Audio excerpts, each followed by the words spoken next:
Zach By manning the controls today, and we are so proud to welcome Jamar Wilson, who joins us live from Spain. He is the best player in the history of the UAlbany men's basketball program, the only player to have his jersey retired, brought Albany to 2 consecutive NCAA tournaments, and is just a legend's legend here in the Capital District. Jamar, how you doing? Hey, Zach, man, thanks for having me. Yeah, it's an honor for me. I was a youngster watching you play, and I just remember how terrific of a player. And actually, I'll share this with you, and I've never told you this before. The first time that I saw you play, I was about 15 years old, and I was brought into UAlbany's practice by my high school coach, and Will Brown let us in, and it was in the old PE gym. And I said, who is this guy with his shorts pulled all the way up to his belly button in an era when everyone was sagging their shorts and you were just busting people?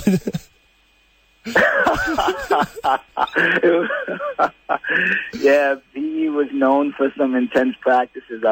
I'm glad it probably wasn't a practice that, it wasn't, too much going on. But, yeah, it was a great time, and had some great teammates, and I'm definitely lucky to, be able to play with some of these guys, because I wouldn't be, we wouldn't be as popular, or we wouldn't have started the tradition without the, rest of the guys. And Jamar, just inform our fans, you're in Spain, but tell us, what team are you playing for, and how many years have you been playing overseas now? Oh my gosh! All right, I'm in Madrid at the moment. I don't play for Real Madrid, but I play in Liga Endesa, which is the ACB. I play for a team called Estudiantes, which is in the top league in Spain.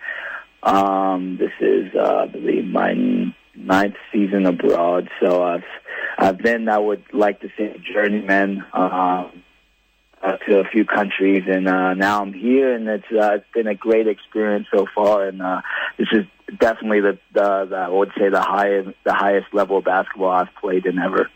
What countries have you? What countries has this game of basketball taken you to?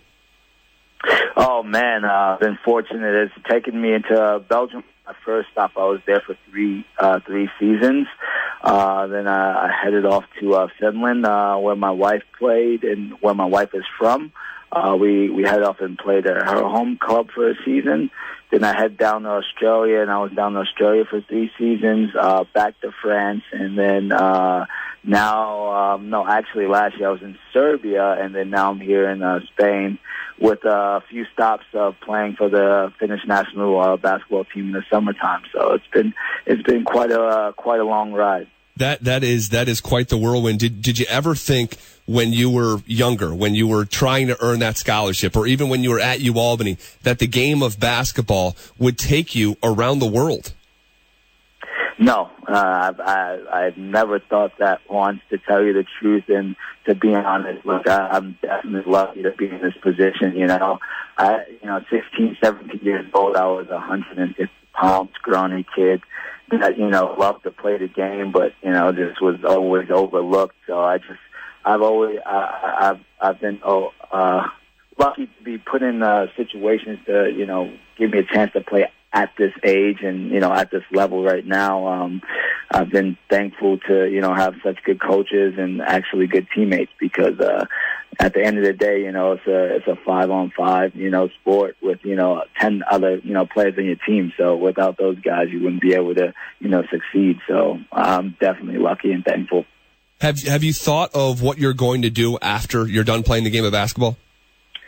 Well, when I first started grad school at Albany, I wanted to. I looked up to Doc McElroy. I always wanted to do what he did, and I've been in Europe now. My wife is European; she's from Finland, so we kind of set our roots here as well. And everything is kind of up in the air. I know I want to be around sports. I spoke to one of my assistant coaches, Frank Ross. I spoke to him a few times, and just trying to figure out what would be the best, I guess, way for me to kind of reintroduce myself to the working world, because obviously working as a professional athlete is very tough and it's very strenuating, but at the same time the working world is a lot different. So I think especially starting late, you have to kind of try to pick the right thing for you. But at this moment, I don't know what I'm going to do, so we'll see.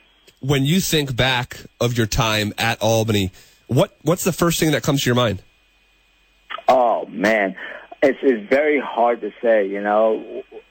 I honestly, whenever I think of Albany, it's so weird. I think of my teammates. You know, I think all the best times, like, obviously was, us winning and, I can remember us rushing the floor. But really some of the best time of my lives are the things that just happen around the dorms, just hanging out with the guys that you love and still hang out with. Last week I had one of my teammates that I played with come visit me in Madrid, so it's been good to, have close contact with some of your best friends that, they say they become your best friends for life, but it is actually true. And how did you end up at Albany? Like, I've heard Will Brown say, Jamar Wilson trusted me to come to UAlbany and really, kind of be the cornerstone of the program, because Albany was only Division I for a handful of years before you showed up on campus. How did you end up at UAlbany? Were there other schools recruiting you? And what made Albany the selection ultimately? Well, to be honest, at the time it was my junior year. No one was really recruiting me at a high level.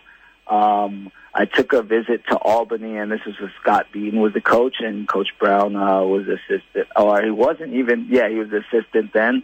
I took a visit. I fell in love with the school, and it was close to home, so I verbally committed. And I remember my host dad saying,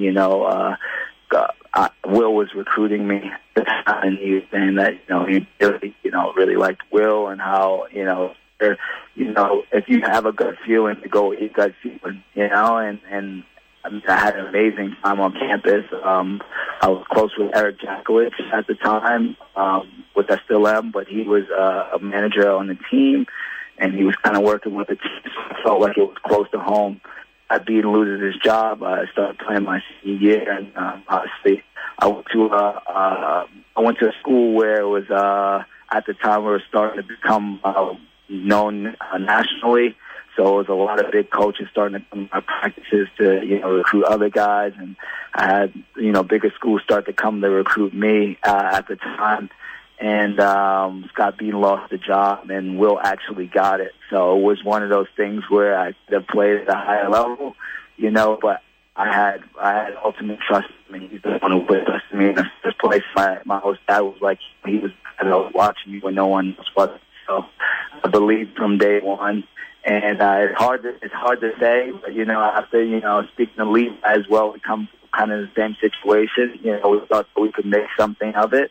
And we never, would have imagined a million years that we would do it twice in such a short stretch. But we were lucky and worked hard, and I think, all of us deserved it. We're talking with Jamar Wilson, who joins us from halfway around the world. He's a professional basketball player in Spain. He is the best basketball player to ever play at Albany, the only player to ever have his jersey retired. How much do you follow UAlbany nowadays? Oh, I follow pretty much every game. I don't get a chance to watch the games as much as I used to, but whenever I have a chance, I watch the highlights, and I catch a game every now and then, but on TV, because I got a little ESPN3 and stuff out here, so whenever I get to catch a game. But for the most part, I follow a lot. I've been following the guys ever since I left, and it's been amazing to see what the coach and obviously the staff and you guys have been doing, with the club since. And really, Albany, it was propelled to a level that they had never been because of your group during those years in the mid-2000s. Were you aware after you did what you did that would really springboard Albany to where it is now?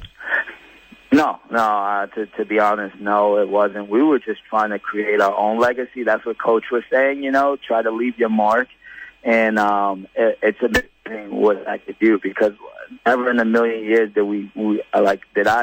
that I would see myself being in a position where I'm at, let alone the school in terms of sports. I think just in everything, every facet, the sports culture at Albany is just growing tremendously, from women's basketball, football, men's basketball. But, at the end of the day, wins is what, propels you to the top, and coaches just putting together these teams, and these teams are, providing the ultimate chemistry and producing on the floor to be the best they can be, and then you wouldn't have it any other way than that. So it's just like I'm very proud to be an alum.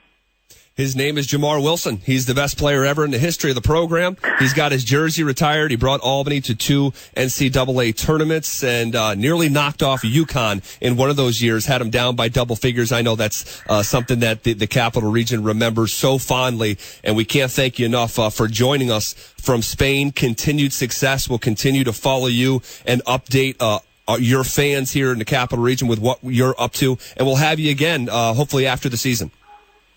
Yeah, that'll be great, man. I hope everyone's doing well. Happy holidays to everyone, and miss everyone down in the Capital Region. All right, Jamar, take care.